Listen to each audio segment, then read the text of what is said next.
Hello and welcome to Silvia's Health Hints. I'm Dr. Silvia Kurpanik.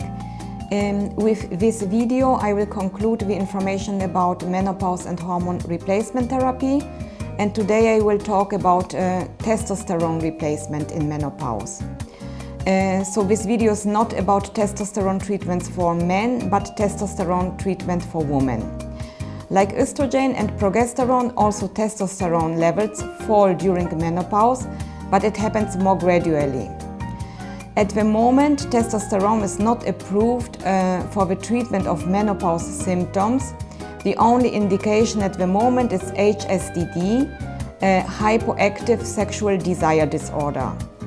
Anyway, in some countries, some specialists started to prescribe testosterone also to treat menopause symptoms in certain circumstances.